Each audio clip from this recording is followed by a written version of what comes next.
Olá! Chegamos à nossa quarta e última aula do curso Design para quem precisa se virar. E hoje, nessa parte 4, a gente vai falar um pouco sobre tipografia e imagens para concluir esse mini curso, beleza? Então, vem comigo. Para começar, vou falar um pouco sobre tipografia. E antes eu queria propor um exercício para a gente pensar um pouco. Imagine a seguinte situação. Um advogado precisa de um emprego, ele está desempregado, e existem 3 processos seletivos que vão acontecer no mesmo dia, no mesmo horário. Então ele vê os 3 anúncios desses 3 processos e precisa escolher um desses processos para participar. Em qual deles você iria? Essa é a primeira opção.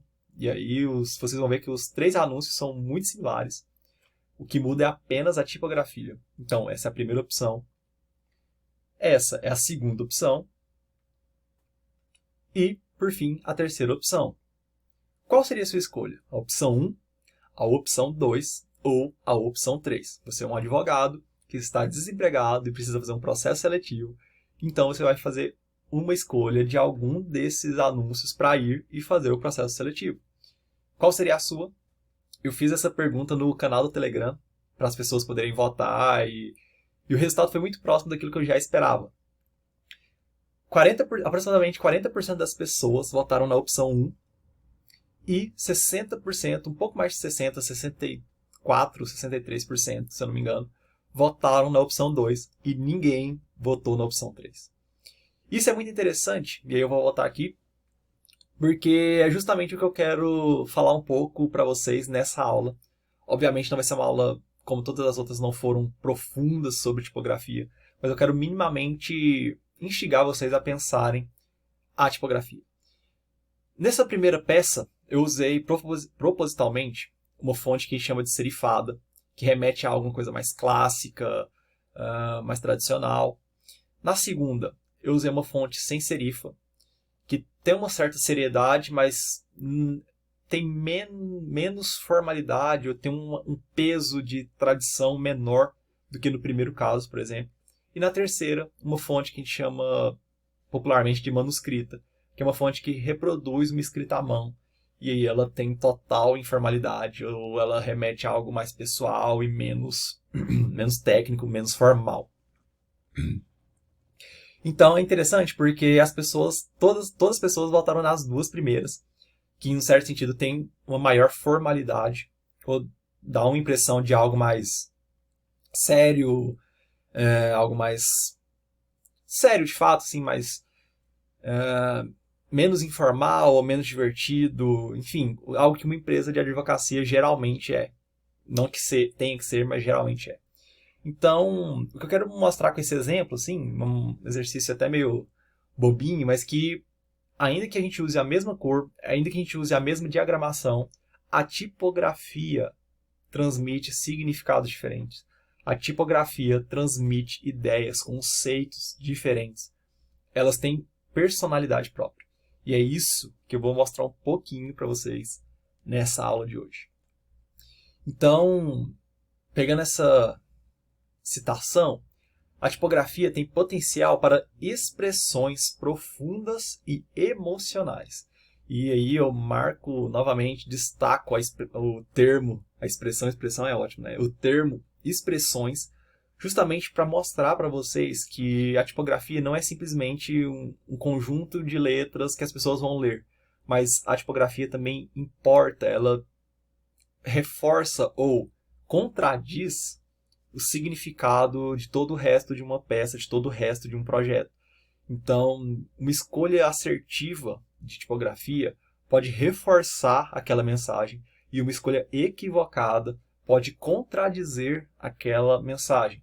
Por quê? Porque a tipografia, embora não pareça, embora a gente ache que é tudo muito parecido ou tudo muito igual, mas a tipografia ela tem uma expressão própria e é justamente por isso que grandes empresas, por exemplo, ou marcas que têm um investimento um pouco maior em design, contrata type designers ou contrata estúdios para desenvolver uma tipografia exclusiva, própria para aquela empresa, para aquela organização, para aquele projeto.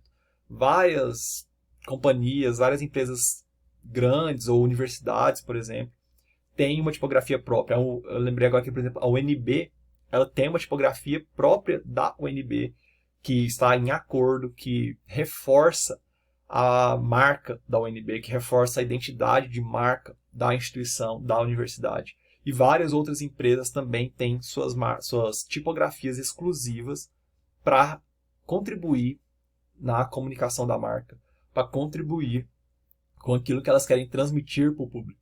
A Globo tem uma família tipográfica específica dela, exclusiva dela. A Latam tem, várias empresas têm. Mas não necessariamente a gente precisa ter também enquanto um pequeno negócio, enquanto um projeto pequeno. Seria muito bom se todo mundo tivesse uma exclusiva, porque isso ajudaria muito, mas isso demanda custos e coisas do tipo. Mas, então, fazer escolhas boas, de boas tipografias. E quando eu falo boas tipografias, não é que existem tipografias que são boas e outras ruins. No certo sentido, existem. Mas, quando eu falo boa, é boa para a sua finalidade, boa para o seu projeto.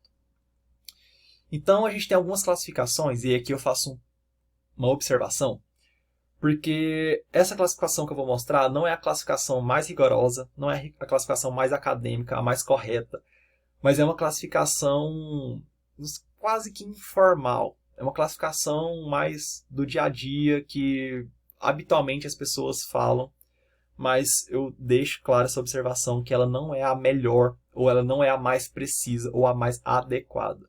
Tá bom? Existem várias classificações tipográficas. Cada profissional, cada professor, cada empresa usa as que preferem. E essa não é a minha preferida, obviamente, mas é aquela que é a mais prática, a mais simples para você poder entender e saber utilizar, ter instrumental para poder utilizar. A primeira classificação é as tipografias serifadas, ou em inglês serif, que elas, na verdade, não é inglês, eu acho, é francês. Equívoco do professor. Elas possuem, então, as serifadas possuem um pequeno traço nas terminações das hastes, igual essa letra A. Nas terminações tem dois pequenos traços nas terminações na parte inferior da letra. E as tipografias serifadas, geralmente, elas transmitem uma ideia maior de seriedade, uma ideia maior de algo mais tradicional, algo mais já sólido, algo nesse sentido. E geralmente elas são muito utilizadas para leitura contínua. Então, se você observar, se você pegar seus livros, por exemplo, provavelmente a maioria deles vão ser escritos com letras serifadas. Por quê? Porque as serifas das letras, elas ajudam a criar uma linha visual, esses tracinhos nas terminações. Isso pode ser tanto embaixo quanto na parte superior da letra. Ajuda a criar uma espécie de linha de leitura que vai ser muito mais fácil de ler do que um texto contínuo, do que uma tipografia que não tem serifa, que é a próxima classificação, que são as letras sem serifa ou sans serif. Resumidamente, sim, de uma forma bem objetiva, são letras que não possuem serifa e, portanto, geralmente, elas têm um aspecto mais casual. Elas não chegam a ser informais, mas elas também não remetem a algo clássico, algo tradicional nesse sentido. Então elas têm um grau de formalidade, mas elas são mais casuais, elas são mais... É isso, são mais casuais. Acho que isso é o termo que define bem este tipo de classificação tipográfica. E geralmente, assim, esse tipo de letra, não só, mas ela é muito usada para títulos, para coisas nesse sentido. E, por fim, a gente tem a classificação das manuscritas, ou script, que são letras, que são fontes, tipografias, que simulam a escrita manual, ou simulam a escrita gestual, a escrita caligráfica. E, por consequência, elas vão dar uma característica muito mais informal e uma característica mais pessoal, vai dar um tom de pessoalidade muito maior. Então, quando eu mostro essas três classificações, não necessariamente uma é boa, outra é ruim e outra é mais ou menos. Tudo isso vai depender, a questão de ser bom ou ruim vai depender da situação que você vai usar. Então, talvez, se você está fazendo um material, sei lá, de produtos orgânicos, e aí você pode usar uma tipografia manuscrita para remeter a essa ideia de algo mais manual, algo menos industrial, menos rígido. Ou se você precisa produzir um documento muito formal, talvez uma tipografia serifada vai te ajudar mais. Então depende da situação. Não existe isso que é bom, isso que é ruim, tá bom? Depende da sua situação. Pense na situação que você quer utilizar, que você precisa utilizar e faça escolhas conscientes. E como escolher? Como eu escolho qual tipografia e tudo mais? Bem, tem uma dica importante que é tentar entender a personalidade da fonte que será escolhida. Como eu falei no começo da aula, as tipografias têm expressões, elas comunicam algo com a sua forma simplesmente para além do texto. Então, quando você for escolher uma tipografia, tente entender, tente discernir o que aquela tipografia comunica, o que a forma daquela tipografia, daquela fonte comunica para as pessoas, o que ela diz por si só, ainda que sem o uso do texto. E também, uma outra dica muito importante é entender o contexto, ou seja, qual a finalidade, para que essa tipografia vai ser usada. É para um título? É para um texto corrido? É para um, sei lá, para um cartaz? É para ser impressa num tamanho pequeno? Ou vai ser usada grande? Qual é a finalidade? Porque dependendo da finalidade, a gente pode ter tipografias específicas para aquele caso, ou específicas para outro caso, por exemplo. E aí uma dica também para vocês buscarem boas fontes, boas tipografias, é o Font Squirrel. Ele é um site gratuito. Todas as fontes que estão disponíveis nele são 100% para uso comercial. E aqui vale fazer um aviso que não é porque uma fonte está disponível para você baixar que isso significa que você pode usá-la para fins comerciais, tá bom? Isso é algo muito sério e as pessoas não costumam dar importância para isso. Mas existe pirataria de tipografia. Você pegar um arquivo de tipografia seu e passar para o coleguinha, passar para o amigo, isso é considerado pirataria, da mesma forma que você ter um software e disponibilizar ele para outra pessoa, ter um filme e reproduzir ele na internet. Então, a tipografia em si é um software que você instala na sua máquina. Então, por ser um software, também existe pirataria. E o Font Squirrel é um site que todas as tipografias presentes neles são 100% gratuitas para fins comerciais. Então, você pode baixar sem medo, sem problema nenhum. E esse site faz uma curadoria de boas tipografias. Então, boas no sentido que eu falo técnico mesmo. Porque existem tipografias, alguns outros sites, o da Fonte, por exemplo. Provavelmente você já baixou coisa no da Fonte. Lá tem muita coisa boa, mas também tem muita coisa ruim. Muita coisa tecnicamente ruim. Coisas que alguma pessoa faz e disponibiliza. Eu já disponibilizei um projeto lá. Mas existem alguns projetos que são tecnicamente ruins, que na hora da prática, da execução, ele vai falhar, ele não vai funcionar e você vai ser prejudicado. Então, esse site aqui que eu estou mostrando para vocês, ele faz uma curadoria de boas fontes tecnicamente falando. E lá você consegue escolher as fontes por categorias. Então, essas categorias que eu te mostrei estarão presentes lá e algumas outras categorias também estarão presentes lá. Então, você consegue ir buscar. Ele dá a opção de você fazer um teste, tipo, digitar o texto que você quer para ver, esse texto fica legal com essa fonte ou não fica, como que é. Então ele dá todas essas possibilidades. Então acessem lá depois, fontsquirrel.com e use fontes desse site. Não só, mas esse é um que eu recomendo bastante. Assim. E uma sacada aqui para vocês. Geralmente, e aí sim, geralmente, um projeto de identidade visual, quando ele é produzido mesmo por um designer, por um estúdio, uma agência, ele geralmente engloba duas fontes diferentes. Por quê? Porque isso vai ajudar os materiais daquela empresa, daquele negócio, daquele projeto, a ficar mais dinâmico. Então, geralmente é uma fonte mais recomendada para títulos e outra mais recomendada para textos. E aí o uso, a combinação dessas duas fontes vão ajudar nesse sentido. Então, se você não tem um projeto de identidade visual já feito, claro, determinado para você, tente buscar, pesquisar duas tipografias, e aí pode ser, por exemplo, uma tipografia sem serifa e uma com serifa, ou uma sem serifa e uma manuscrita, duas tipografias de categorias diferentes, para você poder sempre usá-las nos seus materiais, porque isso vai também reforçar a identidade dos seus projetos, a identidade do seu Instagram, das suas redes sociais, dos materiais que você produz. Use tipografia de forma consciente e tenha tipografias pré-determinadas para utilizar. Porque se cada hora que você for fazer uma peça, um material, você usar uma tipografia diferente, vai virar o caos. Nunca vai ter uma identidade sólida e clara, tá bom? Então, essa é uma sacada aí para vocês. Aqui eu dei um exemplo, eu trouxe mais um exemplo do Invisible College. E se vocês perceberem, todas as peças nossas, eu sempre utilizo duas tipografias. Uma tipografia que é a Metrópolis, que é essa tipografia que é usada maior, com destaque em títulos, que é uma tipografia sem serifa, e a Alegreia, que é uma tipografia com serifa, e eu geralmente uso ela como subtítulo ou em contraste com a tipografia principal, que é a Metrópolis. Então, isso vai ajudar a reforçar a identidade do Invisible College, a identidade das nossas peças, dos nossos materiais, daquilo que a gente produz. Então, eu sempre estou usando essas duas tipografias em contraste, essas duas tipografias combinadas, e todo material nosso sempre vai ter essas duas tipografias, porque isso vai reforçar a nossa identidade, juntamente com as cores, juntamente com os padrões gráficos, juntamente com o estilo de imagem que a gente usa. A tipografia vem para contribuir com isso também, beleza? E agora a gente vai entrar nas imagens, para ir para a parte final dessa aula. Eu quis abordar esses dois temas juntos, porque eu achei que só uma aula de cada coisa poderia ficar pouco, mas você pode assistir fragmentado, então assiste, se você tiver pouco tempo, a parte de tipografia e depois você assiste a parte de imagens.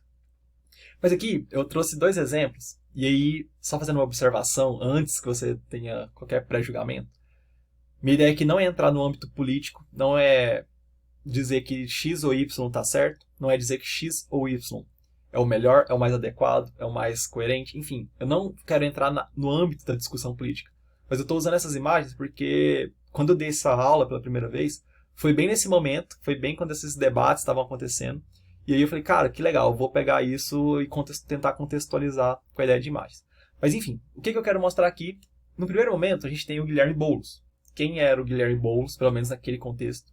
Era um candidato do PSOL e era o coordenador do MST. Acho que isso por si só já diz muito sobre quem é o Boulos. E aqui não é pré-julgamento, eu estou falando quem diz quem ele é de verdade, assim. E a gente tem, de outro lado, o Henrique Meirelles, que era o candidato naquela época do MDB, e é um executivo da área financeira, um cara que já tem uma longa trajetória e tudo mais. E essas duas características, ser candidato do MDB e ser um executivo da área financeira, assim como aquelas características dizem muito sobre quem é o Boulos, essas duas características também dizem muito sobre quem é o Meirelles e sobre quem o Meirelles quer falar, com quem ele quer falar. E é interessante porque quando a gente coloca essas duas imagens juntas, a gente vê que tem um certo contraste nas roupas que eles estão usando. E eu acredito que isso não é algo desproposital, mas é algo intencional da parte deles. E não tem nada errado disso.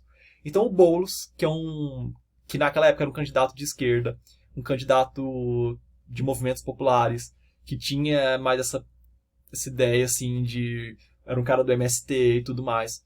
A roupa dele é basicamente uma camisa branca, uma camisa neutra, branca, com a manga dobrada. Isso também quer dizer muito. Ou seja, a roupa, a vestimenta dele transmitia a ideia de algo mais popular, de um cara acessível, de um cara comum, um cara que está vestido formalmente, porque se trata de um debate político, mas a formalidade dele é uma formalidade comum. Ele está até com a gola aberta, ele não está com a gola fechada. Enfim, eu não acredito que essas coisas sejam aleatórias ou despropositais, e não tem nada errado em não ser, tá bom? Eu quero que justamente analisar isso com vocês.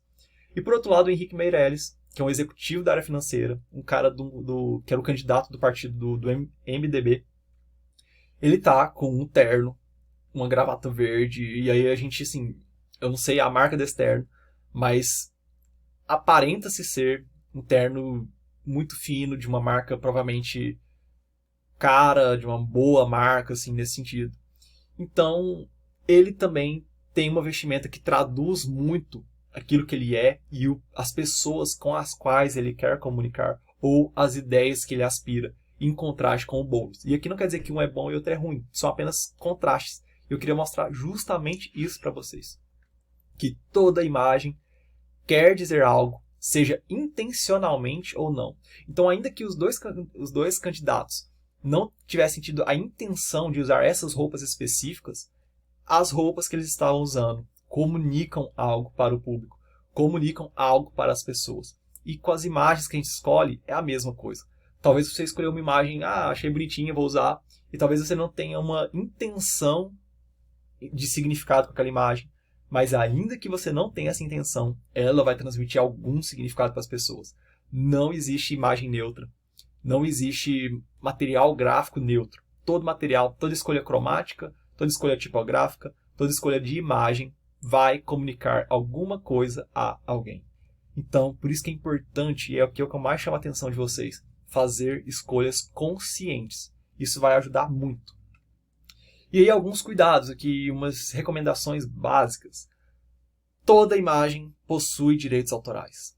O que isso quer dizer? Que toda imagem que está na internet, alguém tem o direito autoral sobre aquela imagem. Alguém produziu essa imagem, seja uma foto que foi tirada, seja uma ilustração que foi feita, seja, enfim, qualquer imagem, ela vai ter alguém que possui os direitos autorais, ou seja, é o autor daquela imagem. E o que isso significa? Que as imagens devem ser usadas quando há, de forma explícita, um indicativo sobre isso. Ou seja, há um indicativo de que ela é livre para uso comercial. Existem imagens que não são livres para uso comercial, ainda que estejam na internet. E existem imagens que são explicitamente livres para uso comercial.